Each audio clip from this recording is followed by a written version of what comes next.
सबसे पहले तो मैं आपको ये दोबारा बता दूं, कल भी मैंने बताया था, रिपीट कर दूं कि लेयर्स जो है ये हमारे एडोब फैमिली में सबसे इंपॉर्टेंट पैनल कंसीडर होता है। क्यों कंसीडर होता है? क्योंकि लेयर्स के ऊपर हमारे डिजाइन डिपेंड कर रहे होते हैं।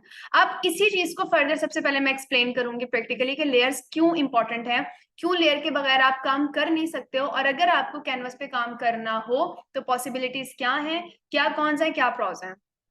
सबसे पहले तो देखो, लेयर से भी पहले आपके पास एक कैनवस है जिसको बैकग्राउंड का नाम दिया गया है, और अगर आप लोग नोटिस करो तो यहाँ से लॉक है।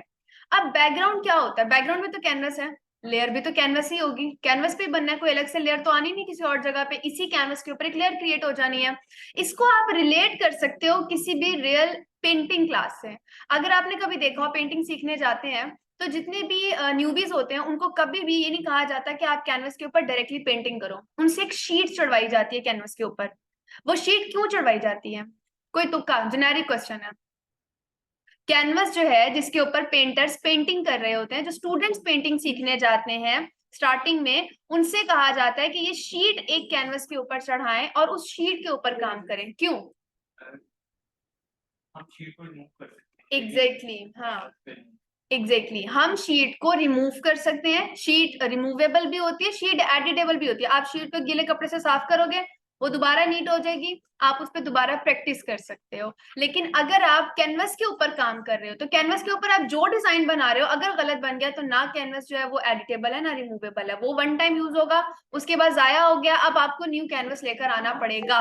सेम गोज फॉर दैट, अगर आप यहाँ पे काम कर रहे हो फोटोशॉप में तो यहाँ पर भी ये होता है कि आप लोग अगर कैनवस के ऊपर जो बैकग्राउंड है आपका, इसके ऊपर काम करते हो तो कोई भी डिजाइन एडिटेबल नहीं होता। तुम लोगों से अगर कोई काम गलत हो जाता है, कोई टेक्स्ट गलत लिखा जाता है, या फिर अगर फॉर एग्जांपल डिजाइन में कलर्स आ जाते हैं, ब्रशेस आ जाते हैं, कोई भी काम गलत हो जाता है तो तुम दोबारा उसको सही पे नहीं लेकर आ पाओगे, सही जगह पे नहीं लेकर आ पाओगे। तुम लोग को डॉक्यूमेंट को ही पूरे को खत्म करना होगा। अगर मैं इसे प्रैक्टिकली परफॉर्म करूं, हम ब्रश पकड़ते हैं, ठीक है, ब्रश यहाँ पे मैंने लिया हुआ है। बेटा तुम लोग को लग रहा है आवाज वूज नहीं आ रही मेरे तक, कटर कटर लगे हुए हैं कानों में। यार कैंची तो बेटा आप ना बोलो, ठीक है, आप बाहर चले जाओ।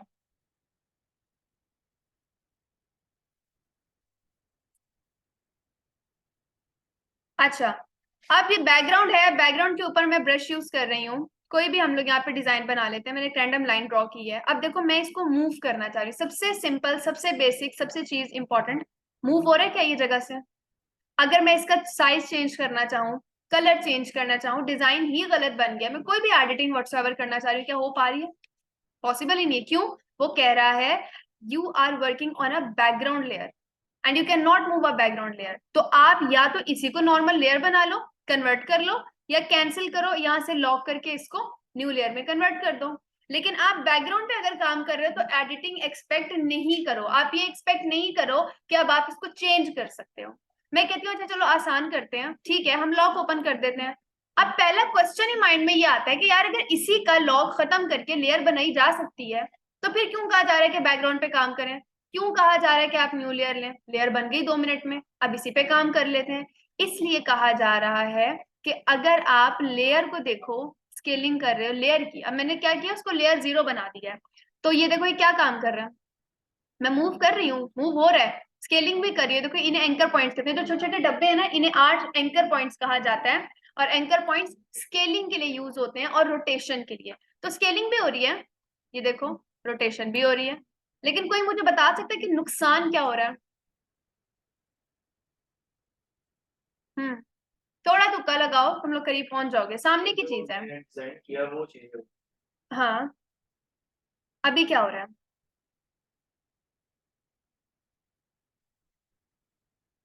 बहुत आसान है, थोड़ा करीब पहुंचो। मैंने डिजाइन बनाया, मैं डिजाइन को सेट करना चाह रही हूँ, लेकिन हुआ क्या है?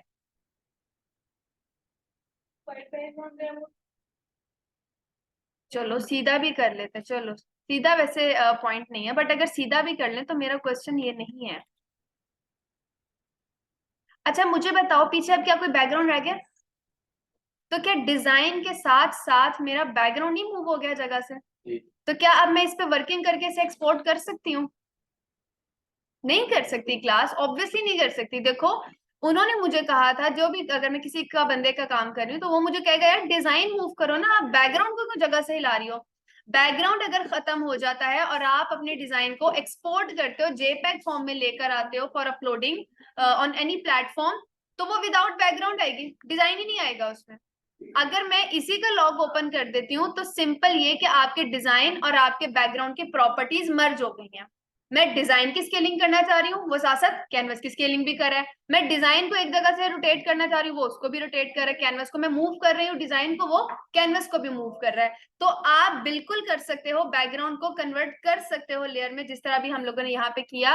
लेकिन नहीं करेगा आप लोग, क्यों? क्योंकि अगर आप इस तरह का कोई काम करेंगे तो आपका डिजाइन और कैनवस जो है वो मर्ज हो जाएंगे, बैकग्राउंड खत्म हो जाएगा एक तरह का, और सारा काम आपका डिस्टर्ब हो जाएगा। इसके ऊपर 15 डिजाइन मैंने बनाए होते और टेक्स्ट भी लिखा होता, शेप भी होती, एक आध पिक्चर भी लगाई होती, मैं एक बड़ा अच्छा एड डिजाइन कर रही होती, इसी का ग्राफिक डिजाइनिंग का एड डिजाइन कर रही होती, लेकिन सारा काम बैकग्राउंड पे करती।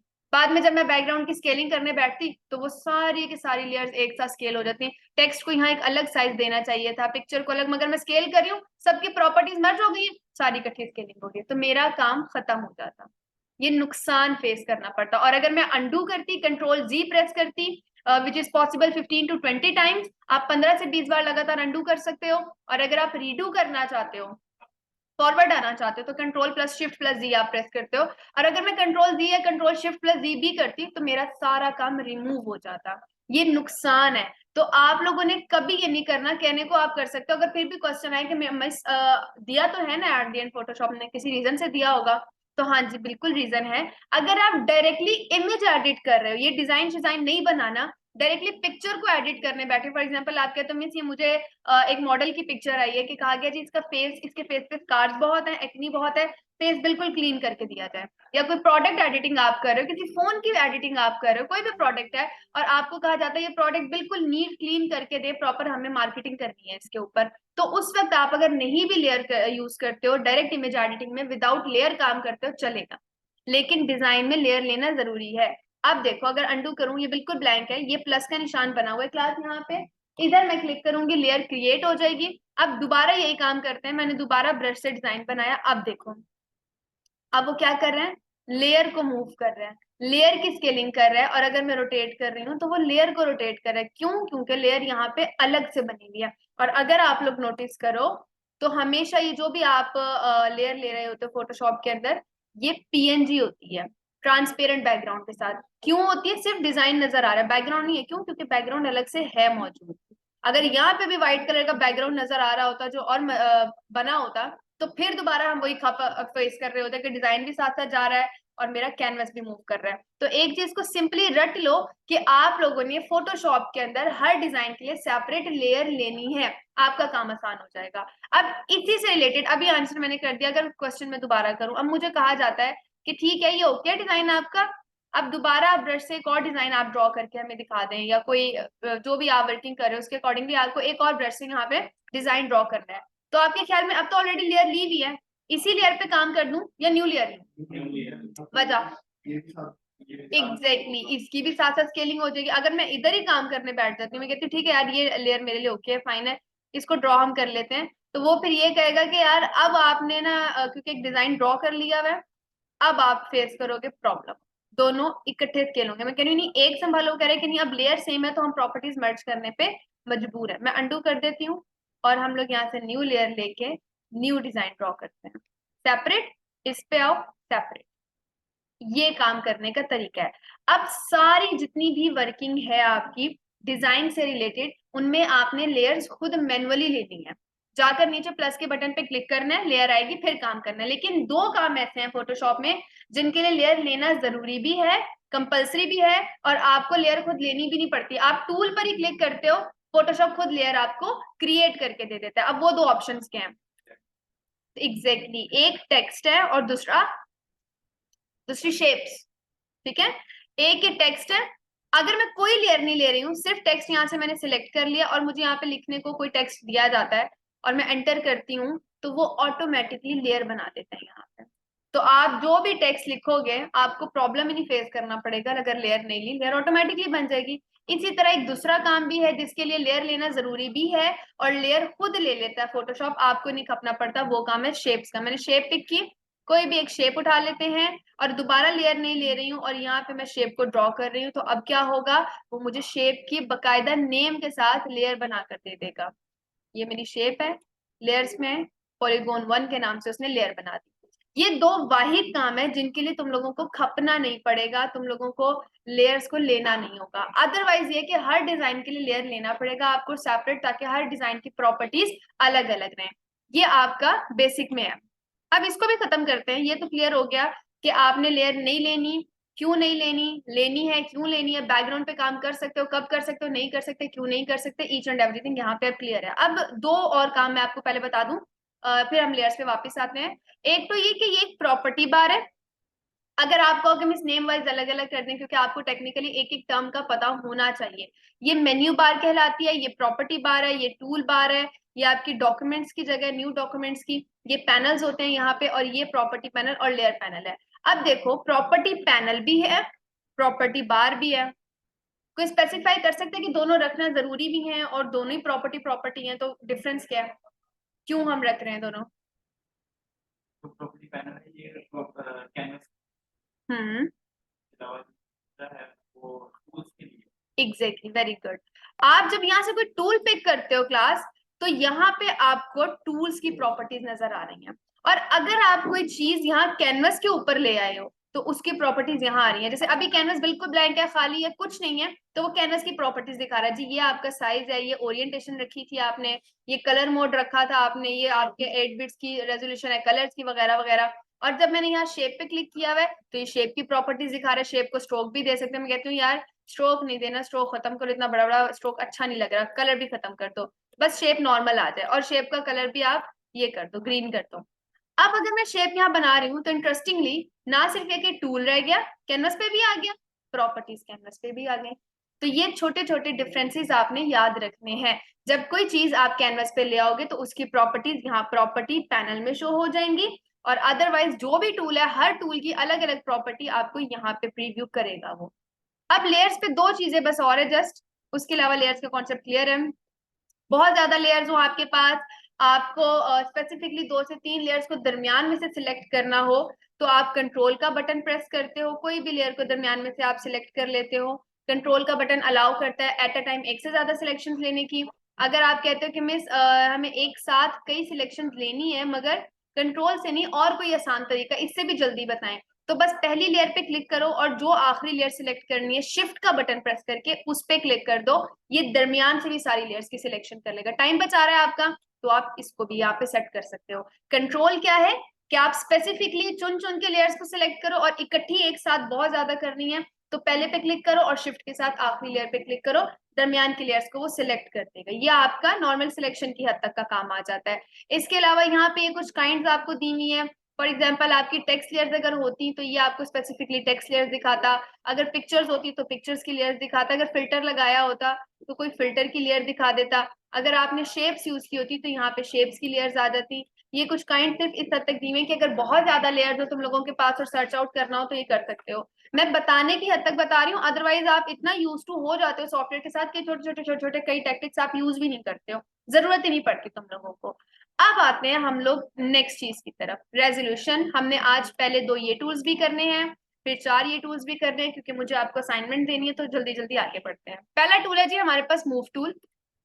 कोई मुझे आसान लफ्जों में बताए, मूव टूल जेनेरिक ना भी पता हो किसी को फोटोशॉप का, तो आंसर करे कि एक जो माउस है, ये माउस मेरे हाथ में है, माउस का मेरे लैपटॉप के अंदर क्या काम है?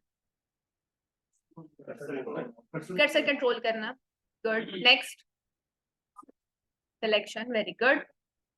और हाँ जी, माउस क्या करता है लैपटॉप में, कंप्यूटर में? सिलेक्शन करता है, कंट्रोल करता है कर्सर को, और ओपन करने के लिए ड्रैग एंड ड्रॉप, और स्पेसिफिकली वर्ड मूवमेंट। ठीक है, ओवरऑल तो ऑपरेट करता है आपके सिस्टम को, आपके लैपटॉप को, कंप्यूटर को, लेकिन इसके अलावा movement, selection, drag and drop, इन चीजों को संभाल रहा है। सेम इसी तरह ये मूव टूल जो है, ये ना सिर्फ ये कि मेरे सॉफ्टवेयर को ऑपरेट कर रहा है, कंट्रोल कर रहा है, बल्कि कोई भी चीज ड्रैग एंड ड्रॉप करनी है आपने, कोई भी चीज सिलेक्ट करनी है, मूव करनी है, तो ये काम करेगा। अक्सर स्टूडेंट्स क्या करते हैं, किसी और टूल को यूज कर लिया, काम खत्म हो गया, अब उसी टूल की मदद से कोई और काम करने की भी कोशिश कर रहे हैं। जैसे मैंने ब्रश से ये डिजाइन बना लिया, ओके, अब उसके बाद मुझे इसकी जगह चेंज करनी है, तो मैं ब्रश को नहीं चेंज कर रही, टूल नहीं बदल रही, ब्रश से ही जगह बदली जा रही, तो वो क्या कर रहा है, एक और लाइन क्रिएट किए जा रहा है। तो ये बहुत सिंपल में है, हमेशा हर टूल अपना अपना काम स्पेसिफिक करके साइड पर हो जाता है। आपने वापस ऑपरेट करने के लिए कहाँ जाना है, मूव टूल पे जाना है और अपना काम आगे बढ़ाना है। अब मूव टूल की कुछ छोटी छोटी और चीजें हैं। ये जो एंकर पॉइंट्स अभी मैंने ओपन किया था, जिनका मैंने आपको बताया था कि इन एंकर पॉइंट्स को आप स्केलिंग के लिए यूज करते हो, इनका ओवरऑल जो नेम है ना, ये एंकर पॉइंट्स जो है, या ये मूवमेंट है, या ये स्केलिंग है, रोटेशन है, इनको ओवरऑल कहते हैं ट्रांसफॉर्म ऑप्शंस। क्या कहते हैं क्लास? Transform options. अब ये अगर सारे नजर आ रहे हैं, ठीक है, तो इसका मतलब ये कि तुम लोग यहाँ पे स्केलिंग कर सकते हो। अगर मुझे ये नजर ही ना आए, मैं बार बार, अभी तो खैर मैंने क्लिक नहीं किया, अगर मैं क्लिक भी कर रही होती बार बार और मुझे ये ऑप्शंस नजर ही ना आते, तो ना ये रोटेट हो पाएगी, ना ये स्केल कर पाएगी। प्रॉब्लम आ गया, मैं फंस गई ऐसी सिचुएशन में। तो हमेशा आपने 2-3 सेटिंग्स का ख्याल रखना है, क्योंकि आप लोग न्यू करोगे, अभी सॉफ्टवेयर इंस्टॉल करोगे, तो आप लोगों के लिए ये ऑप्शन सारे अनचेक होंगे, आपको स्पेसिफिकली चेक करना होगा। क्या? सबसे पहले तो ऑटो सिलेक्ट को चेक रखना, ताकि जब लेयर पे आप सिलेक्ट करो तो ऑटोमेटिकली इसके एंकर पॉइंट्स हाईलाइट हो जाए। दूसरी चीज, ये सिलेक्शन हमेशा ग्रुप रखना, लेयर वाइज रखोगे तो अगर किसी लेयर को आप ग्रुप कर देते हो तो वो सिलेक्ट नहीं करेगा उस चीज को। आपने हमेशा ग्रुप रखना है, ताकि एक से ज्यादा लेयर सिलेक्ट करने का भी आपके पास ऑप्शन अवेलेबल रहे। दूसरा, ये शो ट्रांसफॉर्म कंट्रोल्स का ऑप्शन आपका अनचेक होगा, इसको जरूर चेक कर लेना। थर्ड चीज आपकी लास्ट, कि इसको चेक कर लेना। क्यों? जब ये अनचेक है, लेयर सिलेक्ट भी है, क्लिक भी कर रही हूँ, क्या ट्रांसफॉर्म का ऑप्शन कोई नजर आ रहा है? अगर अब मैं किसी को कहूँ जी पॉलीगॉन का साइज जो है वो छोटा करें और इसको प्लीज लेफ्ट साइड पे अलाइन करके दिखाएं, कोई कर ही नहीं पाएगा। मैं कहूँ रोटेट करें यार पॉलीगॉन को, आप कहोगे मिस कैसे करें, ऑप्शन नजर ही नहीं आ रहे। तो ऐसी किसी वर्किंग के लिए आपको ट्रांसफॉर्म कंट्रोल्स के ऑप्शन को हर टाइम चेक रखना है। ये नहीं कि चेक अनचेक करते रहो, नहीं, चेक रखना है। ये सेटिंग्स परमानेंट करनी है आपने, जब आपने सॉफ्टवेयर को इंस्टॉल कर लेना है। जैसे कल बात हुई थी वर्क स्पेस की, कि वर्क स्पेस अपने नाम से आपने बना के अपनी आसानी के लिए इसमें सेव कर लेना है, इसी तरह यहाँ पे ये सेटिंग्स आपने फाइनलाइज कर लेनी है। अब क्योंकि हैवी सॉफ्टवेयर है, सिर्फ फोटोशॉप नहीं, कल को इलस्ट्रेटर या प्रीमियर भी आना है, तो हैवी सॉफ्टवेयर का सबसे बड़ा फायदा क्या होता है कि जब आप हैवी सॉफ्टवेयर पे काम,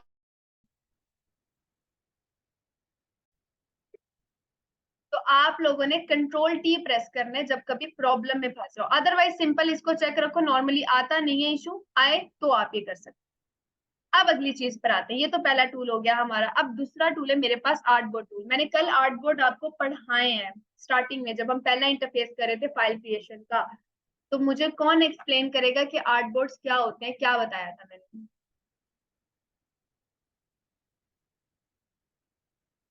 सिंपल था, आर्टबोर्ड्स क्या होते हैं? पेजेस, किसने बताया? गुड, अब तुम ना ही बताना, तुम्हें सब पता है, मुझे पता लग गया है। प्लीज कोई और भी पार्ट ले बैक साइड से। आर्टबोर्ड्स क्या होते हैं? हाँ जी। अच्छा, first year. Next, first year, कल थे क्लास में। तो क्या होता है बेटा आर्टबोर्ड? नहीं पता, बिजनेस क्लास में था मैं, तुम थे क्लास में? फर्स्ट डे है, शुक्र है। हाँ जी, मुझे आगे क्या पूछ रहे हो, मैं तुमसे पूछ रही हूँ। आर्टबोर्ड क्या होता है? मैंने आपको कल भी क्लास एग्जांपल दी थी, पेजेस को आर्टबोर्ड बोलते हैं। ये कहा था अगर ये ब्राउजर है तो कहने को 4 पेजेस हैं, टेक्निकली बात करोगे तो 4 फ्रंट पे हैं, 4 बैक पे हैं, तो डिजाइन करते हुए हम क्या कहेंगे, 8 क्या है हमारे पास, आर्टबोर्ड्स हैं। मैंने कल आपको कहा था कि आप जब फाइल बना रहे हो, कंट्रोल एन करते हैं, तो आपने चेक रखना है आर्टबोर्ड। अगर क्लाइंट ने आपको एक से ज्यादा पेजेस का काम करने को दिया हुआ है, तो यहाँ पे पहले ही चेक रखो और फिर फाइल को क्रिएट करो। जब फाइल क्रिएट करोगे तो आर्टबोर्ड 1 यहाँ लिखा आएगा और कैनवस आ जाएगा तुम लोगों के पास। लेकिन अगर तुम कहते हो मिस नहीं, हमने तो पहले बताया ही नहीं था फोटोशॉप को क्या अंदर जाके आर्टबोर्ड की जरूरत पड़ सकती है, अब क्लाइंट कह रहा है कि यार डिजाइन बड़ा अच्छा है, प्रिंट निकलवाना ही है, तो ऐसा करो बैक साइड का भी बना दो आप। अब हम क्या करें, हम अलग डॉक्यूमेंट में भी नहीं जा सकते, हमें इसी डॉक्यूमेंट को आगे कंटिन्यू करना है। तो मैं कहूंगी कोई मसला नहीं है, कल भी मैं आपको बता रही थी सारी सेटिंग्स अंदर जाके चेंज हो जाएंगी, अब भी आप देख लो। सेकंड टूल आर्टबोर्ड टूल है। अच्छा, मजे की बात ये है, मैं जूम करके आपको दिखा दूं, ये जितने भी टूल्स है ना, हर टूल के आगे एक दो को छोड़ के, इसको छोड़ के तकरीबन बाकी सबके आगे ये छोटा ट्रायंगल बना हुआ है, रोटेट होके। इस ट्रायंगल का ये मतलब है कि इस टूल से रिलेटेड फर्दर टूल्स इस एक टूल के साथ मर्ज हुए हैं। आप राइट क्लिक करोगे तो बाकी दोनों टूल्स बाहर आ जाएंगे, राइट क्लिक करोगे बाकी 4 टूल्स बाहर आ जाएंगे, राइट क्लिक करोगे बाकी 4 टूल्स बाहर आ जाएंगे। तो अभी जैसे मैं मूव टूल यूज कर रही थी, तो इसी पे पहले मैंने मूव टूल पे क्लिक किया हुआ था, दोबारा क्लिक किया इसी के ऊपर, तो अब आर्टबोर्ड करेंगे। ये छोटी छोटी चीजें आप लोग याद रखिएगा। बहरहाल पॉइंट ये है कि मैं भूल गई यार फोटोशॉप को स्टार्टिंग में बताना कि आर्टबोर्ड की जरूरत है, और मैंने ना सिर्फ ये बताया नहीं मुझे उसने, क्लाइंट ने, मैंने इसके ऊपर एक का डिजाइन बना भी लिया। अब मुझे क्लाइंट ने कहा कि आर्टबोर्ड बनाए, तो अच्छा मसला तो कोई नहीं है यार, हम ट्राईफॉल्ट का एक आर्टबोर्ड भी बना लेते हैं। लेकिन नुकसान क्या हुआ, पिछला कैनवस डिलीट हो गया, उसके ऊपर जो डिजाइन था वो वैसे के वैसे रह गया, आर्टबोर्ड पिछला आर्टबोर्ड को या पिछला कैनवस को गायब। अब ये जरूर फायदा है मुझे कि मैं यहाँ पे ये कर सकती हूँ कि ये जो प्लस के निशान दिए हुए हैं इनकी हेल्प से मैं यहाँ पे इसकी कॉपी क्रिएट कर सकती हूँ। ठीक हो गया, 4 कॉपीज ये बना ली, 4 कॉपीज मैंने यहाँ बना ली, मेरे 8 आर्ट बोर्ड्स हैं वो पूरे हो गए, बेहतरीन काम है। लेकिन अगर मैंने डिजाइन ड्रॉ किया होता तो डिजाइन मेरा क्या हो गया था, तकरीबन बिल्कुल खाली लवारिस पड़ा रह गया, साइज मेरा बिल्कुल चेंज हो गया। तो ये एक नुकसान है जो आपको फेस करना पड़ेगा अगर आप पहले से फाइल क्रिएट करते हुए आर्टबोर्ड को चेक नहीं करते हो। अगर आप कहते हो कि नहीं मैं पहले चेक कर दिया था, आर्टबोर्ड वन लिखा आ रहा है, फिर कोई मसला नहीं, फिर हलवा है।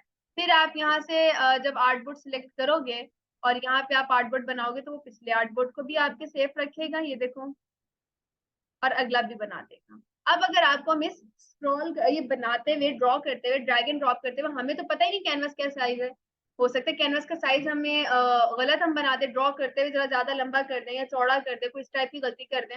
तो इंचेस या पिक्सल्स परफेक्ट हमें अगर क्रिएट करने, तो कैसे करें, ये प्रॉपर्टीज है, ये रखा हुआ है साइज। मैं आपको यहाँ बता देती हूँ कि हाँ जी, आपने या तो यहाँ से साइज पिक कर लो, ये रखे हुए साइज, या अगर आप यहाँ पे आते हो तो आपने 3.6 को कंटिन्यू करना है। 3.6 बाय 3.6 इंचेस में 1080 बाय 1080 पिक्सल्स का साइज है। तो अगर तुम लोग इस तरह से बना लेते हो तो भी तुम लोगों को फायदा है। अब ना पिछला आर्टबोर्ड डिलीट हुआ, अगला आर्टबोर्ड भी पास आ गया। तो दोनों कंडीशंस का पता होना चाहिए कि अगर आप पहले तरीके पे काम करें तो नुकसान ऐसा इतना बड़ा नुकसान नहीं है, डिजाइन ही जाएगा, सॉरी कैनवस आपका डिलीट होगा, मगर काम थोड़ा सा लंबा हो जाएगा। अब आपको पुराने डिजाइन को नए कैनवस पे एडजस्ट करना पड़ेगा। लेकिन अगर आप पहले से इसको बता देते फोटोशॉप को, तो ना पिछला कैनवस डिलीट होता और अगला भी इजीली बनता था। अब अगर तुम लोगों के माइंड में क्वेश्चन आ रहा हो कि रेड क्यों बन रहे हैं, तो लास्ट टाइम मैंने वर्क किया था तो मैंने इसको रेड कलर का यहाँ पे समझाने के लिए स्टूडेंट्स को कलर दिया था, दैट्स व्हाई यहाँ पे आ रहा है रेड। अदरवाइज अब ये व्हाइट मैंने कर दिया तो इशू नहीं है। तो इस तरह की चीजें तुम लोग यहाँ से करेक्ट कर सकते हो। ये आर्ट बोर्ड है। अब मजे की बात यह है, आर्ट बोर्ड तो बन गया, चाहे यहाँ हो चाहे यहाँ हो। एडिट कर रहे हैं तो कैसे करना है, लेयर सेक्शन में आओ तो 8 इसने हमें आर्ट बोर्ड्स बना, हर आर्ट बोर्ड पे लेयर अलग लोगे तुम लोग। ये नहीं कि एक ही लेयर बस लिए जा रहे हो आर्टबोर्ड वन के ऊपर और तुमको हमें चौथे आर्टबोर्ड पे काम करना है। पहला तो हमारा कवर पेज हो गया, हम ये आईडियोवर्सिटी का ही ब्राउजर बना रहे थे, ये लास्ट 5 वाला जो है, सॉरी 8 वाला, ये हमारा लास्ट पेज हो गया। अब दरमियान के जो 6 आर्टबोर्ड हैं इनमें हमने कंटेंट यहाँ पे फिल करना है। जैसे मैंने अगर कल को आपको आर्टबोर्ड देना है और आप अपनी मर्जी का कोई टॉपिक पिक करते हो, अंदर कंटेंट फिल करना चाह रहे हो, आर्टबोर्ड 4 पे काम करना चाह रहे हो, लेकिन कह रहे हो मिस बार बार 1 पे डिजाइन बन, हम आर्टबोर्ड 4 पे काम करना चाह रहे हैं, उधर लाके चीज को ड्रॉ यहाँ करते हैं। ये देखो लेयर ली मैंने और यहाँ पे मैंने शेप भी ले ली, यहाँ ड्रॉ करना चाह रही हूँ मैं इसके ऊपर। अच्छा सॉरी, ये तो मैंने अभी इसको भी सिलेक्ट कर लिया।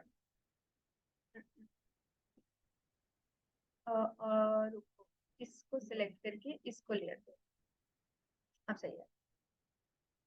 अच्छा, अब मैं यहाँ आके काम करने के चक्रों में हूँ। यार ये मेरी ना एक सेकंड ऑटो सेटिंग हुई हुई है मेरे लिए, तो कुछ नहीं करेगा। ओके ठीक है, ग्रेडियंट बना लेते हैं। ग्रेडियंट में तुम लोग को समझा दूंगी, कल को इजी करते हैं। अभी ग्रेडियंट बनाते हैं यहाँ पे, और मैं यहाँ पे ड्रॉ करना चाह रही हूँ, लेकिन कहाँ ड्रॉ हो रहा है, वहां पे हो रहा है। मैं दोबारा कहती हूँ नहीं यार, डिजाइन सही है, सब ओके है, इधर बनाओ ना, वो फिर वहां बना रहा है। मैं इसको कंट्रोल करना चाह रही हूँ, वो उसको कंट्रोल करे, क्यों, क्योंकि वो कह रहा है यार आपने लेयर वहां पे ड्रॉ की है, तो या तो आप आर्टबोर्ड 4 के अंदर लेयर बनाओ ना। मैं कहती हूँ अच्छा ओके, यहाँ लेयर बनाई है, दोबारा ग्रेडियंट ली है, अब जब ड्रॉ करती हूँ यहाँ काम करेगा। तो आपने बस इस चीज का ध्यान रखना है कि जब आप आर्टबोर्ड पे वर्किंग कर रहे हो, हर आर्टबोर्ड पे लेयर आपने सेपरेट लेनी है। एक आर्टबोर्ड पे अगर आप सारी लेयर्स लोगे तो एक ही आर्टबोर्ड पे काम होता रहेगा। ये प्रैक्टिकली टास्क हम परफॉर्म करेंगे ग्रेडियंट के ही सेक्शन में। तो अभी सिर्फ समझने की हद तक आप लोग देख लो, आगे जाके आपको आहिस्ता आहिस्ता ग्रेजुअली चीजें जब प्रैक्टिकली करोगे सारी कंफ्यूजन दूर हो जाएगी। फिलहाल इसको मैं बंद करती हूँ। ये हमारा आर्टबोर्ड हो गया। आर्टबोर्ड की सेटिंग्स तुम लोग यहाँ से कर सकते हो कंट्रोल। ये साइज रखे हुए हैं वही जो आप लोगों ने पहले देखे, ये कलर्स वगैरह आपके पास आ जाते हैं। ट्रांसपेरेंट करना है, ब्लैक व्हाइट, जो भी फर्दर आप यहाँ से चेंज कर सकते हो। अब आते हैं हम लोग अगले पोर्शन में। मैंने आप लोगों को कल 2 तरह की इमेज मैनिपुलेशन बताई थी। 4 सिलेक्शन टूल्स करने ज्यादा काम नहीं है, तो जरा मेरे लिए चीजों को आसान करें। मैंने कल आपको 2 तरह की क्लास मैनिपुलेशन बताई थी, याद है? या रिकॉर्डिंग भेजने का मुझे कोई फायदा नहीं? 2 तरह की मैनिपुलेशन क्या थी? तुम लोग कर लो डिस्कस में।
क्लास 2 तरह की मैनिपुलेशंस कौन कौन सी बताई थी मैंने आपको, जो हमने दोनों कवर करनी है फोटोशॉप के अंदर? अच्छा, दूसरा वीडियो मैनिपुलेशन था। बेटा दोनों ही इमेज मैनिपुलेशन थे, फर्दर क्या कैटेगरी बताई थी मैंने? हाँ जी, तुम ना बोलो, उसको एक्सप्लेन करिए। तो एग्जांपल दी के रूम में बनवाऊंगी।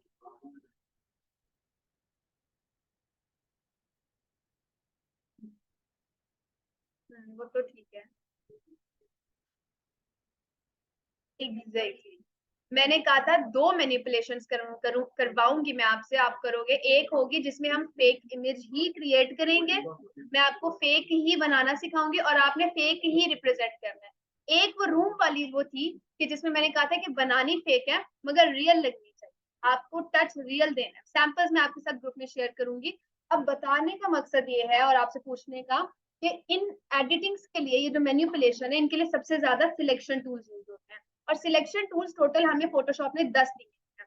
अब 10 के 10 सिलेक्शन टूल्स इमेज मैनिपुलेशन के काम आते हैं और जो आज पहले 4 हम लोग कर रहे हैं ये बहुत बेसिक हैं, बहुत लाइट से हैं, लेकिन इनके थ्रू क्योंकि एक इफेक्ट डिजाइन हो जाता है इसलिए मैं आपको ये बता रही हूँ।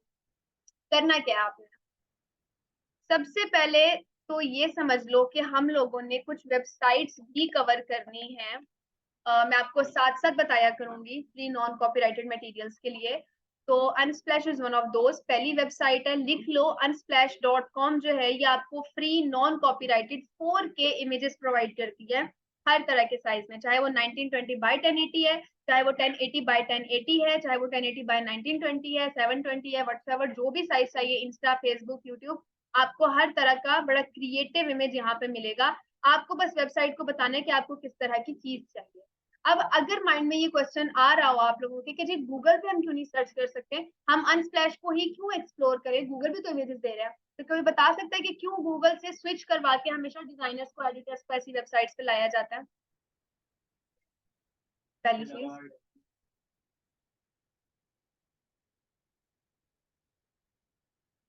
तुमने पहले का मेरा लेक्चर लिया, तुम्हें कैसे पता चलता है कि मैं क्या बताने वाली हूँ? हट से वही आंसर आता है। क्या बात है, ये इंटरेस्ट अल्लाह करे बाकियों में भी आ जाए। हाँ जी, दो यही रीजंस हैं कि गूगल, सबसे पहली बात तो ये, कभी गूगल कभी भी नहीं तुम लोगों को बताता, ये बहुत मेन पॉइंट है। अगर तुम लोग कल को फील्ड में एंटर होना चाह रहे हो, गूगल कभी नहीं बताता कोई भी इमेज डाउनलोड करवाते हुए कि ये कॉपीराइटेड है या नॉन कॉपीराइटेड है। आप लोग गूगल से एक इमेज डाउनलोड करते हो, किसी क्लाइंट का आप एड डिजाइन करते हो और उसको दे देते हो, उस बंदे ने उस एड पे पेड वर्किंग करनी है, पेड इन्वेस्टमेंट करनी है, वो एड चलाना है किसी वेबसाइट पे, वो जैसे ही अपलोड करेगा उसके लिए कॉपीराइट इशू बनेगा। स्ट्राइक लग जाती है लोगों के एड्स पे, और ऐसे में वो आपको फाइन कर सकता है, आपको पे नहीं कर सकता, 100 मसले आ सकते हैं। गूगल पहला तो ये नुकसान देता है। दूसरा नुकसान गूगल क्या देता है, गूगल आपको लार्जेस्ट रिजल्ट भी 1080 HD देता है, और अक्सर तो 1080 में भी आप नोटिस करते हो बहुत अच्छा इमेज हो तो उसके ऊपर वाटरमार्क या तो होते हैं, या वो थोड़ा पिक्सेलेट सा होता है, जब आप उसे क्लिक करते हो तो पता चलता है अच्छा जी पिक्चर पेड है। पिक्चर को अगर आपने डाउनलोड करना है तो आपको पिक्चर को खरीदना पड़ेगा। ऐसी दोनों सिचुएशन से बचने के लिए ये वेबसाइट्स आपको करवाई जाती हैं कि चाहे आप डिजाइनिंग की फील्ड में, चाहे आप मार्केटिंग में, क्योंकि आप लोगों के कोर्स में सारे मॉड्यूल्स कवर हो जाने हैं, तो चाहे आप कल को मार्केटिंग कर रहे हो, डेवलपमेंट कर रहे हो, एड्स की जरूरत हर जगह पड़नी है। डिजाइनिंग का सबसे ज्यादा फायदा ही ये है कि एक डेवलपर को भी डिजाइनर की जरूरत होती है, एक मार्केटर को भी डिजाइनर की जरूरत होती है। डिजाइनर को किसी की जरूरत नहीं, वो घर बैठा है, वो नहीं भी कहीं जाके जॉब करेगा, घर बैठा कमाएगा। लेकिन डेवलपर को अपनी वेबसाइट के लिए भी डिजाइन की जरूरत डिजाइनर से ही पड़नी है, मार्केटर को पूरा बिजनेस रन करने के लिए डिजाइनर की जरूरत है। लेकिन दोनों का काम करने के लिए अगर डिजाइनर को ही ये नहीं पता होगा कि उसको कॉपीराइट देना है, नॉन कॉपीराइट कहाँ से क्या चीज पिक करनी है, तो फंसेगा। इसलिए आप लोगों ने इस वेबसाइट को या इसके अलावा जो वेबसाइट्स मैं आपको बताऊंगी उनको आपने यूज करना है। अनस्प्लैश में आके जैसे मैं यहाँ लिख देती हूँ, कार्स एंटर करते हैं।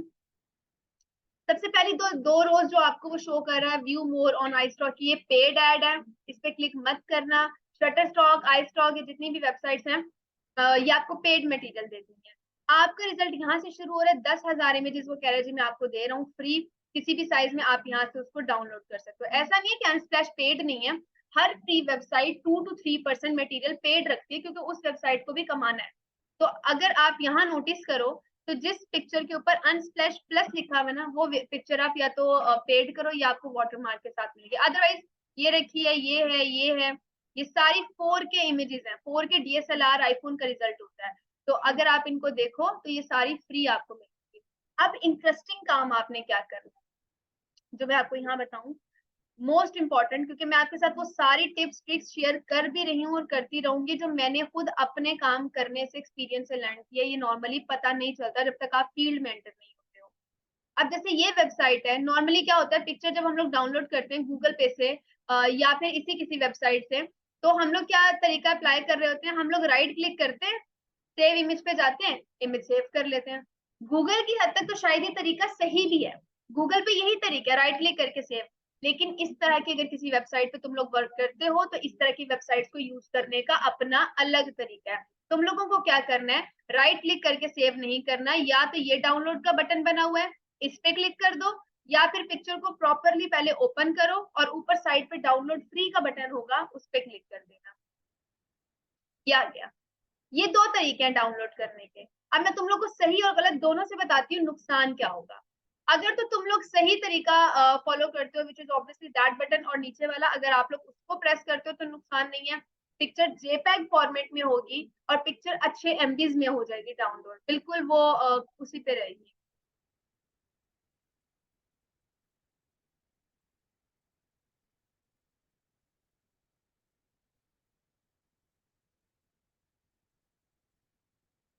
हाँ आप कल कभी कर लें।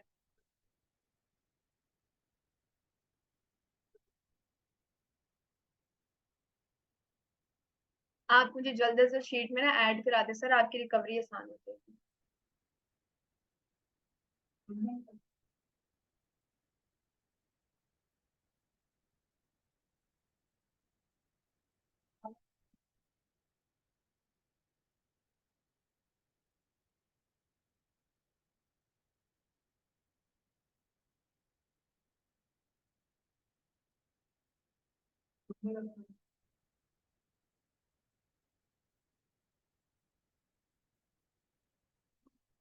कौन ऑनलाइन? नजफ है, सिर्फ नजफ है कि कभी, जस्ट नजफ ऑनलाइन। इसकी अटेंडेंस भी लगाने नजफ क्यों?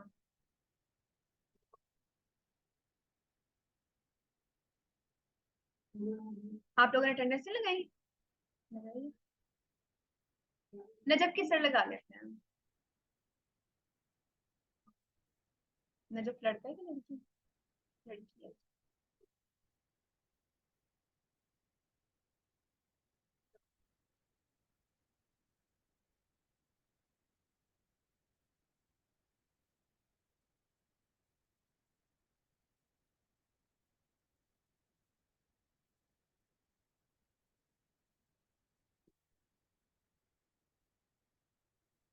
अच्छा ठीक है, लगा दो जो इसके पास भी है, नाम लिख दो, बाकी डिटेल सर खुद देख लें।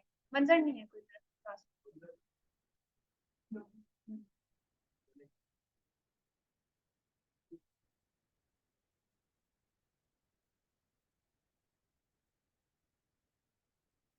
अच्छा, अब हम सबसे पहले तो गलत तरीका परफॉर्म करते हैं ना, कि राइट क्लिक किया, सेव इमेज कर दिया, और सेव इमेज करके मैं इसको अपने डाउनलोड्स के फोल्डर में यहाँ पे सेव भी कर लेती हूँ।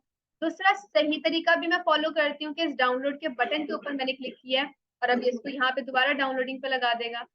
और दूसरी डाउनलोडिंग कितना टाइम लगेगी, नेट बहुत कट चल रहा है, गुड चल रहा है, सही चल रहा है। अच्छा, अब दोनों तरीकों से डाउनलोड कर दिया, अब मैं आपको डिफरेंस दिखा देती हूँ। सबसे पहले मैंने आपको क्या कहा, फॉर्मेट चेंज कर देगा, और दूसरी चीज मैंने क्या कही आपको, क्वालिटी भी खराब कर देगा। अब आपको पता होगा कि 1000 केबीज जो होते हैं वो 1 MB बनाते हैं। 1000 MB क्या बनाते हैं, 1 GB, और 1000 GB क्या बनाते हैं, 1 TB, 1 TB। यानी कि सबसे लोएस्ट जो रेजोल्यूशन है वो केबी होती है। अब अगर आप लोग नोटिस करो, ये वो पिक्चर है जो कि मैंने राइट क्लिक करके सेव इमेज के थ्रू की, जो मैंने आपको बताया गलत तरीका है। 64 KB, 100 KB की भी पिक्चर नहीं रही, रेजोल्यूशन गिरा दी उसने, बिल्कुल लोएस्ट घटिया। और अगर मैं ओपन करूं तो फॉर्मेट भी चेंज कर दिया, वो कहेगा ये पिक्चर आपके लैपटॉप में नहीं ओपन हो सकती। आपके लिए, आपको इसको करने के लिए कोई अनोखी कोई एक्सटेंशन चाहिए AVIF, और ना ये पिक्चर आपकी फोटोशॉप में ओपन होगी। तो यहाँ पे आप फंस गए। और अगर हम जेन्युइन तरीके से डाउनलोड करते हैं तो दोनों चीजें कैसी बेहतरीन है, कि 3 MB की तस्वीर है, मतलब 3 MB का मतलब 3000 KBs, यानी कि गलत तरीके से डाउनलोड होने वाली पिक्चर 100 KB की भी नहीं है, और असल क्वालिटी क्या है, 3000 KB। और अगर ओपन कर लो तो रिजल्ट भी इसका वही सही है, फॉर्मेट इसका, ये आपको JPEG में पिक्चर दिखा रही है। इन चीजों को जो मैं आपको बता रही हूँ उनको साथ साथ पॉइंट करो आप लोग। आपने कभी भी किसी वेबसाइट से खुद से डाउनलोड नहीं करना, वरना आप यही सोचते रह जाओगे कि पता नहीं पिक्चर क्यों नहीं ओपन हो रही, पता नहीं पिक्चर की क्वालिटी क्यों मेंटेन नहीं हो रही है। हमेशा ये डिफरेंसेस याद रखने हैं, उसका एक्चुअल तरीका जो है वही रखना है आपने। अब आते हैं हम लोग वापस यहाँ पे रेजोल्यूशन, क्योंकि मैंने आपको पढ़ानी है तो मैं आपको इसीलिए वहां पे पहले बता रही थी। फोटोशॉप के अंदर भी रेजोल्यूशन डिस्टर्ब होती है। देखो, जब आप 1080 बाय 1080 का कैनवस यूज कर रहे हो, तो इसका मतलब है कि यहाँ पे इमेज 1080 बाय 1080 का आएगा तो क्वालिटी कैनवस की मैच हो जाएगी। अगर मैं 4 की पिक्चर उठाती हूँ तो 4 की पिक्चर हमेशा 3000 पिक्सल्स की होती है, ये 1000 पिक्सल्स है। 1080 बाय 1080 पिक्सल्स क्या बने, 1080। तो 1080 के कैनवस के ऊपर अगर मैं 3000 के राउंड अबाउट के पिक्सल्स का पिक्चर ले आऊं, तो क्या वो यहाँ सूट करेगा? अगर फोटोशॉप सेट करने पे आएगा तो फोटोशॉप क्या जुगाड़ निकालेगा, रेजोल्यूशन गिरा देगा, वो एकदम क्वालिटी गिराएगा।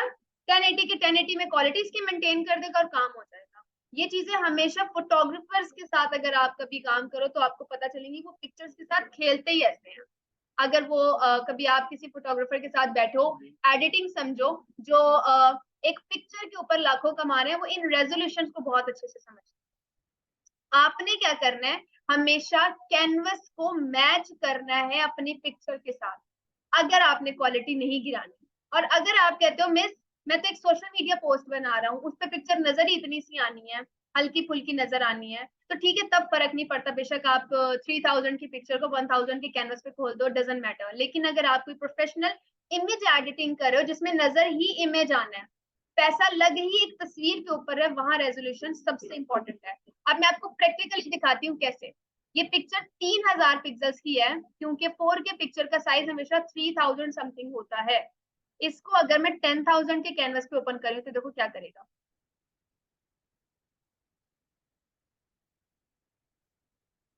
पिक्चर को उसने बिल्कुल कैनवस के ऊपर सेट करके रख दिया। कैसे सेट होगी यार, इसकी तो चौड़ाई भी ज्यादा थी, इसकी लंबाई भी ज्यादा थी, ये इतने से कैनवस पे कैसे सेट हो गई? फोटोशॉप ने साइज भी चेंज कर दिया, क्वालिटी भी चेंज कर दी, गिरा दी क्वालिटी, 3000 से डायरेक्ट 1000 पे आ गया।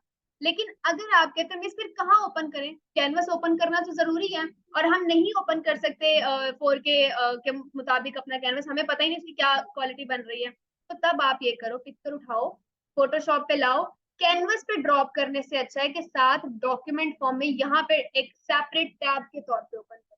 बैकग्राउंड आपका पिक्चर ही होगी और यहाँ पे ये साइज अलग दिखा रहा है। अब अगर आपको लगे मिस ये वही साइज है जो साइज ये है, फर्क क्या है, जूम करके देखते हैं। फट गई पिक्चर, ऑडी का लोगो बर्बाद हो गया। यहाँ आते हैं, इतना ही जूम इसे भी कर लेते हैं, क्वालिटी कैसी है। यहाँ पे अगर आप देखो लोगो, क्योंकि सबसे माइनर चीज है, तो लोगो यहाँ आकर डिस्टॉर्ट होना शुरू हुआ है। इतना ही जूम अगर मैं इसको करती हूँ, नजर आ रहा है, ये है रेजोल्यूशन। मोस्ट इंपॉर्टेंट चीज, आप लोगों ने कभी भी किसी हैवी रेजोल्यूशन या हाई रेजोल्यूशन इमेज को लो रेजोल्यूशन कैनवस पे ओपन नहीं करना, अनटिल अनलेस आप कहो मिस हमें जरूरत ही एक नॉर्मल साइज इमेज की है, हमें अपना पोस्ट या बैनर बनाना है, उस पर भी हालांकि रेजोल्यूशन मैटर करती है, लेकिन चलो उस पर इतना फर्क नहीं पड़ेगा। लेकिन अगर आप कहते हो मिस मुझे क्लाइंट ने एक पिक्चर दी है, उसने कहा मैं फोटोग्राफर हूँ, मुझे पिक्चर आगे सेल करनी है, इसकी क्वालिटी रेजोल्यूशन ये है, आप जरा कलर्स इनहेंस कर दो, ये इफेक्ट लगा दो, ये एडिटिंग कर दो, या इस पिक्चर में से ये इतना ऑब्जेक्ट हटा दो, व्हाट्सएवर जो भी काम है, और आप किसी कैनवस पे ले जाके करोगे तो बर्बाद हो जाएगा, अगले बंदे का काम ही ठक्कर हो जाएगा। तो आपने हमेशा यूं वर्किंग करनी है, ये तरीका कार है। और अभी भी जो मैं सिलेक्शन टूल्स के थ्रू आपको इफेक्ट बनाना सिखाऊंगी, तो वो हम यहाँ पर करेंगे, हम इसके ऊपर वर्किंग नहीं करेंगे। इसको तो जस्ट खत्म करो, इसके ऊपर तो मैं रैंडम आपको यूज बता देती हूँ। पहले 4 सिलेक्शन टूल्स जो है जो आपके पास यहाँ पे ये आ रहे हैं, इनका कोई ऐसा इतना खास यूज नहीं है।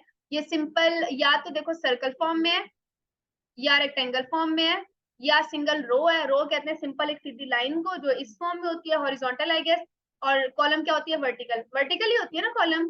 तो बस ये सीधी लाइन, शेप वाइज कोई क्रिएटिविटी नहीं है, बस ये शेप में या तो रेक्टेंगल है या सर्कल। काम क्या करेगा ये, अगर इसका स्पेसिफाई कर दूं एक यूज एक इफेक्ट, तो इफेक्ट अभी मुझे यहाँ पे बनाना है। यूज क्या है कि अगर आप कहते हो हम एक सोशल मीडिया पोस्ट बना रहे हैं, या हम कोई बैकग्राउंड डिजाइन करना चाह रहे हैं, और उस बैकग्राउंड में मैंने एक स्पेसिफिक एरिया में काम करना है, मैं सारे एरिया में ब्रश यूज नहीं करना चाह रहा हूँ, लेकिन मैं ब्रश यूज करता हूँ तो सारे एरिया पे अप्लाई होता है। या आप कहते हो मिस ये रूलर्स तो रखे हैं, रूलर से यहाँ तो आ गए हम, पता लग गया कि ये हाशिया है, हाशिए से पीछे नहीं जाना, लेकिन जब मैं ब्रश यूज कर रहा हूँ तो मेरे पास अभी इतनी प्रैक्टिस नहीं है कि मैं बैक पे ना जा सकूं, मेरा डिजाइन डिस्टर्ब हो रहा है। तो क्या करें इसके लिए, कोई ऐसा टूल कि हम बाउंड हो जाएं कि हम जिस एरिया में काम कर रहे हैं वही एक्टिव हो, बाकी का एरिया डीएक्टिव हो जाए। ऐसे में ये सिलेक्शन टूल परफेक्ट है। इसको यहाँ ड्रॉ करो, ब्रश पकड़ो, है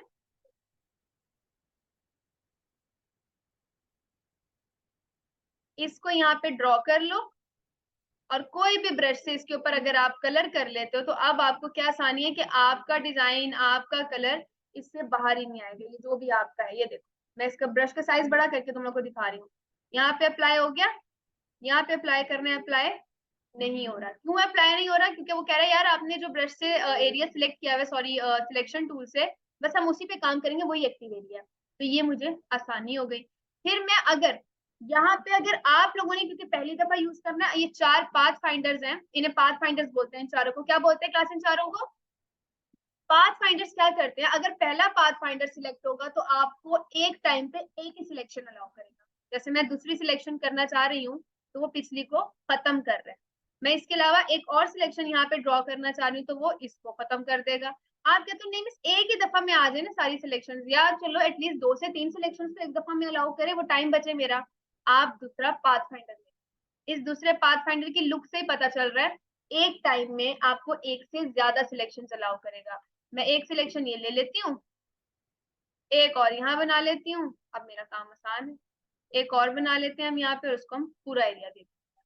यहाँ पे थोड़ा सा ये जो मैं ब्रश यूज कर रही हूँ इसको कहते हैं स्प्लैश ब्रश, ये थोड़ा सा मुझे यहाँ पे काम को मेरे ट्रिकी करेगा, क्योंकि ये स्प्लैश की तरह काम करता है। लेकिन देखो मेरे लिए कितनी आसानी है कि मैं एट अ टाइम 3 को यूज करते हुए अपने काम को कर रही हूँ, तो मेरा टाइम बहुत हद तक बच रहा है।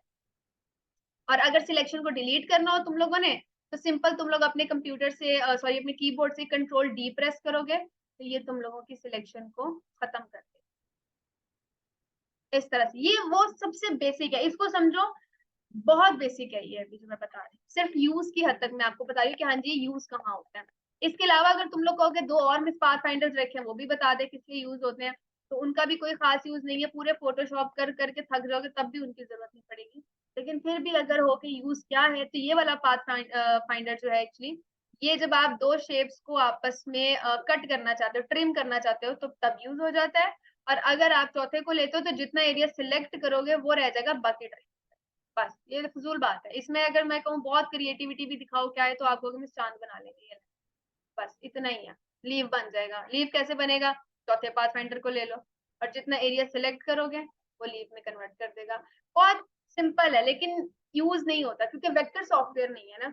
तो बस इतना हल्का फुल्का काम में आपको सपोर्ट करता है, इससे ज्यादा यूज नहीं होता। अब मजे की चीज, फेदर मुझे बताओ क्या होता है। जेनेरिकली एक फेदर वर्ड है इंग्लिश का, इसका मतलब क्या है? हाँ जी, फोटोशॉप को साइड पे रखो, फेदर का क्या मतलब है? पर पर की क्या खासियत होती है? पर कैसा होता है? गुदगुदी की है कभी किसी पर से? सॉफ्ट होता है, बहुत सॉफ्ट होता है। ज्यादा सॉफ्ट नहीं होता, बस काम चल जाता है। तो पर जो है, अब फेदर जो है, ये सेम यहाँ पे भी काम करता है। देखो दो शेप्स हैं, एक रेक्टेंगल इस टेबल का रेक्टेंगल है, एक मेरे लैपटॉप का रेक्टेंगल है। अगर मैं तुम लोगों से कहूँ ये लैपटॉप के रेक्टेंगल में कर्व है, तो समझ लो ये फेदर है, क्योंकि एज जो है वो स्मूथ है। और अगर ये टेबल है, इसका अगर मैं कहूँ ये एज फेदर नहीं अप्लाई हुआ हुआ। यही चीज अगर एक सर्कल पे अप्लाई करें, अगर आपको अब क्वेश्चन आप लोगों का बनना चाहिए कि मिस अगर स्मूथनेस कर्व से ही पता चल रही है, तो सर्कल तो पूरा कर्व होता है ही गोलाई में, तो फिर वहां स्मूथनेस फेदर से कैसे पता चलेगी? सिंपल, एक ये देखो मैं एट अ टाइम दो हम सिलेक्शंस लेते हैं। एक फेदर मैं यहाँ पे वैसे बना रही हूँ, और एक दूसरी फेदर को दूसरी सिलेक्शन को मैं 50% का फेदर दे रही हूँ। अब ब्रश पकड़ो, सबसे बेसिक ब्रश उठाते हैं हम लोग। अब मैं यहाँ पे इसमें कलर कर रही हूँ, तो ये है जी मेरा बिल्कुल नॉन फेदर, जीरो फेदर के साथ। तो इसके एजेस एक्यूरेट वो है, शार्प है, यानी कि सिलेक्शन से बाहर मेरा कलर आ ही नहीं रहा, उसने बिल्कुल टाइटली काम किया। अगर मैं यहाँ अप्लाई कर रही हूँ, तो यहाँ पे क्या कर रहा है, 50% का फेदर दिया हुआ है, तो 50% का एरिया बाहर का वो सिलेक्ट कर रहा है। कंट्रोल डी करके देखो, ये स्मूथ है, वो शार्प है। ये फेदर का डिफरेंस है। सबसे बेसिक डिफरेंस फेदर का ये आता है कि अगर आप किसी शेप में, किसी पिक्चर में एक एरिया सिलेक्ट करके फेदर अप्लाई कर देते हो, तो वो आपका काम कुछ यूं कर देता है। अब ये पिक्चर है ना फॉर एग्जाम्पल, या पिक्चर हम कोई और इसमें से पिक कर लेते हैं। तो पिक्चर के ऊपर अगर तुम लोगों को फेदर अप्लाई करना हो, तो सेम यही चीज होगी कि पिक्चर जितना एरिया सिलेक्ट करोगे वो उतने उतने एरिया को स्मूथ कर देगा, बिल्कुल फेदर की तरह ब्लर कर देगा, कोनों को, एजेस को, हल्के हल्का कलर को ट्रांसपेरेंट कर देगा। मैं यहाँ आती हूँ सर्कल से 50% फेदर के साथ, मैं इसका फेस पिक कर लेती हूँ, और इसका फेस हम उठा के यहाँ ले आते हैं।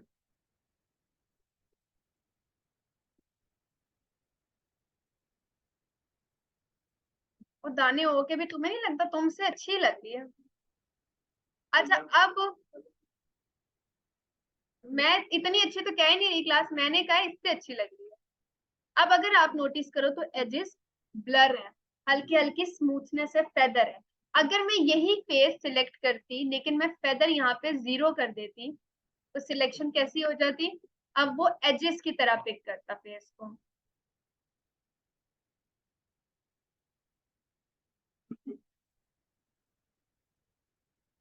अगर अब आप लोग इसको यहाँ अप्लाई करो, इस वाले फेस को, तो ये देखो एज क्या है, बिल्कुल शार्प। ये डिफरेंस है फेदर का। सिलेक्शन में फेदर हमेशा स्मूथनेस का, ब्लरीनेस का, ट्रांसपेरेंसी का काम करता है। अगर आप कहते हो मिस हमें किसी बंदे ने कहा है कि ये मेरी पिक्चर है और मुझे अपनी पिक्चर में से अपने आप को ही कट करना है, कट करके किसी और जगह पे लेके जाना है, तो मैं आपको सजेस्ट करूंगी कि आप 2 to 3 पीटी का फेदर ओपन कर दो। क्यों? क्योंकि इस तरह शार्प एजेस में आपकी सिलेक्शन नहीं होगी, थोड़ा थोड़ा एरिया स्मूथ जाएगा, तो फिर आप ज्यादा नीट सिलेक्शन कर पाओगे। ये डिफरेंस है सबसे बड़ा फेदर और नॉन फेदर का। अब ये तो अब आपको क्योंकि मैंने बेसिक बताया है यूज की हद तक, ठीक है। अगर हम इस पर आ जाते हैं कि ठीक है बेसिक यूज समझ आ गई, लेकिन एक्चुअली ये 4 सिलेक्शन टूल करते क्या है, क्योंकि जरूरी नहीं है कि आपको एक्टिव करने के लिए या नॉन एक्टिव करने के लिए ही इसका काम करना पड़े ना। मतलब आप कहते हो मिस कल को हम इंशाल्लाह आप लोग इतने एक्सपर्ट हो जाओगे 2 से 3 लेक्चर्स में कि आपको इन चारों की तो शायद जरूरत भी ना पड़े, सिर्फ इस पर्पज के लिए कि आप किसी एक एरिया को एक्टिव कर रहे हो या डीएक्टिव कर रहे हो। तो फिर और क्या काम करें? क्या चारों सिलेक्शन टूल बेकार गए? नहीं, ऐसी कोई बात नहीं है, चारों सिलेक्शन टूल बेकार नहीं गए हैं। हम क्या करते हैं, हम एक छोटा सा इफेक्ट यहाँ पर डिजाइन करते हैं which is called vignette effect. Vignette effect जो है ये नॉर्मली अगर आप अब कोई अच्छा फोन परचेज करते हो तो उसमें विजनेट अक्सर बना बनाया भी मिल जाता है। मैं आपको दिखा देती हूँ विजनेट कैसा होता है। ये विजनेट इफेक्ट इन 4 सिलेक्शन टूल्स के थ्रू डिजाइन होता है चुटकियों में। और मैंने अभी आपको बताया था कि हर कंडीशन में लेयर यूज करनी है, लेकिन कुछ इमेज एडिटिंग्स ऐसी होंगी, ठीक है, जिनमें आपको लेयर की जरूरत नहीं पड़ेगी। तो विजनेट इज वन ऑफ दोस कि मैं पूरा इमेज एडिटिंग का इफेक्ट बनाऊंगी, लेकिन मैं उसमें लेयर एक भी नहीं लूंगी। अगर जैसे पिक्चर ओपन करते हैं हम लोग, ये विदाउट विजनेट है, और ये हल्का हल्का जो एस्थेटिक से लुक दी गई ये विजनेट अप्लाई किया हुआ है। हम किस पे करेंगे? हम इस पिक्चर पे अप्लाई करेंगे। मैं कोई लेयर नहीं लूंगी, मैं सिर्फ जो अभी तक मैंने चीजें आपको कवर करवाई है, सिलेक्शन टूल, फेदर, यही सारे काम मैं करूंगी। सबसे पहले मैं यहाँ पे सर्कल पिक करती हूँ और हम एक एरिया स्पेसिफिकली सिलेक्ट कर लेते हैं। कौन सा एरिया? वो एरिया जो मुझे दरमियान में से बिल्कुल क्लीन रखना है, उस एरिया को मैं यहाँ से सिलेक्ट कर लेती हूँ। डन हो गया। उसके बाद अब मैं कह रही हूँ इसको थोड़ा सा फेदर देती हूँ। बिल्कुल शार्प किस्म का विजनेट नहीं होना चाहिए। देखो जैसे ये विजनेट नहीं है, मैंने बेसिकली इस ब्लरीनेस को लेकर आना जरूरी है कि फेदर दिया जाए। और फेदर कैसे देंगे हम लोग? हम कैनवस को फेदर नहीं दे रहे, हम पिक्चर को फेदर दे रहे हैं। कैनवस को फेदर देना हो तो ये वाला फेदर का ऑप्शन यूज होगा जो अभी आपके सामने मैंने सिलेक्शन टूल्स को दिया।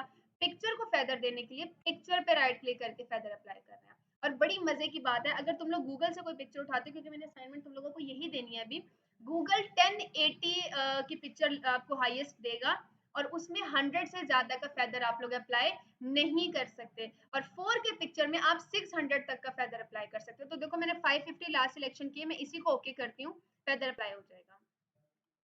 फेदर अप्लाई हुआ, उसे सर्कल का साइज कम किया, जितना कम किया उतने साइज को वो क्या कर देगा, हल्का हल्का ब्लर कर देगा। अब नेक्स्ट चीज ये आती है कि मुझे इन एजेस को भी तो सिलेक्ट करना है। क्यों? क्योंकि मुझे फोटोशॉप को बताना है कि यार इनके ऊपर आप कलर को अप्लाई करके दिखाओ मुझे। तो उसके लिए अब मुझे आप बताओ, क्या मैं पाथ फाइंडर के थ्रू सिलेक्शन ले लूं? चलेगा?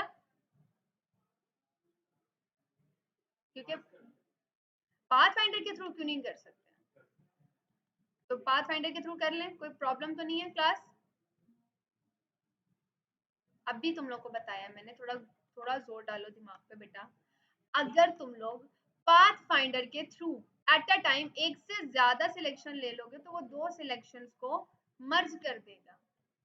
आपको मर्ज नहीं करना, आपको सेपरेट सिलेक्शन लेनी है बैक साइड की, ताकि वहां आप कलर फिल कर सको। तो आप इसके ऊपर राइट क्लिक करोगे, सिलेक्ट इनवर्स करोगे, तो देखो ना फ्रंट सिलेक्शन डिस्टर्ब हुई, इनवर्स कहते हैं बैक सिलेक्शन को, उसने बैक सिलेक्शन यहाँ पे अप्लाई कर दी। अब मैं कहती हूँ कलर भी बना दो। यहाँ पे ये आपका फोरग्राउंड है बॉक्स, इसको फोरग्राउंड कलर कहते हैं, इसे बैकग्राउंड कलर कहते हैं। फोरग्राउंड कलर जब भी आपने किसी ऑब्जेक्ट पे अप्लाई करना है तो शॉर्ट की यूज होगी, which is alt plus back space. और अगर आप नीचे वाले बॉक्स का कलर अप्लाई करना चाह रहे हो तो control plus back space, shift नहीं।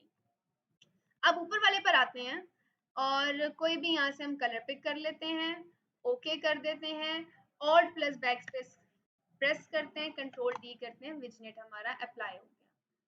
सिंपल। अगर आप कहते हो नहीं सेटिंग्स चेंज करनी है तो बस आपने यहाँ पे आना है, अंडू करना है। अंडू करके बैक साइड पे आप कलर्स की रेंज यहाँ से ले सकते हो कोई भी। अगर डार्क कलर हम यहाँ से डार्क करें और ओके ब्लैक भी कर सकते हैं, लेकिन अगर ये डार्क था तो इसका ये टेक्सचर था। ब्लैक अगर कर देते हो तो ब्लैक ही आएगा। अगर आप विजनेट डिजाइन करते हो तो आपके पास अथॉरिटी है, शेप अपनी मर्जी की दे सकते हो, फेदर अपनी मर्जी का दे सकते हो, कलर अपनी मर्जी का दे सकते हो, कलर की इंटेंसिटी भी अपनी मर्जी से रख सकते हो। ये आपके पास चॉइस है जिसको आप यहाँ पर अप्लाई कर सकते हो। इस तरह से आपका काम आसान हो जाएगा। कोई भी कलर आप यहाँ से पिक करके इसको अप्लाई कर दो, एट अ टाइम एक से ज्यादा सिलेक्शन करके फिर इन्वर्स कर दो, डजेंट मैटर। ये विजनेट है। विजनेट करवाने का मकसद स्पेसिफिकली है कि आप ये ना सोचो कि कोई भी टूल यूजलेस है। अगर वो चारों टूल्स इसलिए यूज नहीं हो रहे थे कि हर दफा एरिया एक्टिव डीएक्टिव करने में मसला आ रहा था, तो उसके थ्रू आप इफेक्ट बना सकते हो। इमेज एडिटिंग में बड़ा स्ट्रॉन्ग इफेक्ट है विजनेट को आप यूज कर सकते हो। एस्थेटिक लुक आ जाती है जरा आपकी पिक्चर में। अगर कोई आपको इमेज एडिट करने को दे रहा है तो आप उसको चॉइस दे सकते हो। अगर आप प्रोडक्ट एडिटिंग कर रहे हो और आप चाहते हो कि फोकस किसी बंदे का किसी प्रोडक्ट पे रहे, बाकी स्क्रीन पे ना जाए, तो बाकी स्क्रीन को आप वो लगाओ, विजनेट के थ्रू कवर करो, फोकस उसका उस प्रोडक्ट पे जाएगा। ये एडिटिंग्स में काम आती है सारी चीजें। अब आप लोगों का नेक्स्ट सैटरडे का ये होमवर्क है, हर बच्चे ने 2 इमेजेस, एक हाई रेस यानी कि गूगल से पिक करके, सॉरी लो रेस गूगल से पिक करके और हाई रेस अनस्प्लैश से पिक करके, दोनों पे फेदर विजनेट अप्लाई करके लाके दिखाना है मुझे। क्लास में मैं चेक करूंगी फोन साइलेंट पे लगे हैं। क्लास में मैं ये चेक करूंगी आपकी असाइनमेंट, एक हाई रेज इमेज होना चाहिए, एक लो रेज होना चाहिए, प्रॉपर्ली अप्लाई करके। बेहतर यही है कि प्लीज आप लोग मुझे ग्रुप में भेजें। ग्राफिक के जितने भी स्टूडेंट्स हैं उनकी एक्टिविटीज ग्रुप में आती हैं, एक से ज्यादा इमेज कर सकते हो तब भी ग्रुप में भेजो। सारी एक्टिविटीज जरूरी नहीं है अभी घर जाके करोगे, 10 मिनट का काम है, होने को प्रैक्टिस हो जाएगी आप लोगों की। और वेट ना करो कि अगले सैटरडे आके क्लास में एक इमेज दिखाएंगे, नहीं, करने को बहुत कवर करने को काम है। बेहतर है कि ग्रुप में आप वीकडेज में मुझे भेज दो, मैं चेक कर लूंगी, असाइनमेंट आपकी कंसीडर हो जाएगी, कोई मसला नहीं है। पूछना कुछ हो वो भी आप मुझे ग्रुप में पूछ सकते हो, मैं उसका रिप्लाई कर दूंगी। ग्रुप ब्लैंक नहीं छोड़ने, बस ग्रुप में मुझे एक्टिविटी चाहिए, हर बच्चा कोई ना कोई एक्टिविटी परफॉर्म करके, टास्क परफॉर्म करके मुझे ग्रुप में भेजता रहे। तब अगर आप मुझसे भी कोई चीज पूछोगे तो मैं बड़े इंटरेस्टिंगली आपको आंसर करूंगी। ब्लैंक ग्रुप्स में तो मेरे से भी जवाब नहीं दिए जाते हैं। अब ये कि इसके अलावा इसमें और कुछ नहीं है। मैं वाइंड अप कर देती हूँ रिकॉर्डिंग, अगर किसी का कोई क्वेश्चन है तो कर ले। क्लास कोई क्वेश्चन है? हम्म, ये बैकग्राउंड है ना, लेयर तो ली नहीं मैंने, यही तो मैंने बताया सबसे पहले कि लेयर लेना हर काम में जरूरी है, लेकिन कुछ हद तक इमेज एडिटिंग ऐसी है जिसमें आपको लेयर की जरूरत पड़ेगी नहीं, तो ये वन ऑफ दो। हर दफा नहीं, कुछ दफा कुछ केसेस में, जैसे आज हमने एक पहला केस स्टडी किया जिसमें लेयर की जरूरत नहीं थी, बस ये रट लो, विजनेट में लेयर की जरूरत नहीं है, ठीक है। लेयर लोगे ना तो फिर वो ऑटोमेटिकली लेयर बन जाएगी। जैसे मैं यहाँ आती हूँ, इसके अंदर कोई पिक्चर में ऐड करती हूँ ना, यहाँ पे ये लेयर यहाँ पे ऑटोमेटिकली बना देगा, लेयर बन गई, सिंपल, ठीक है। Okay class, record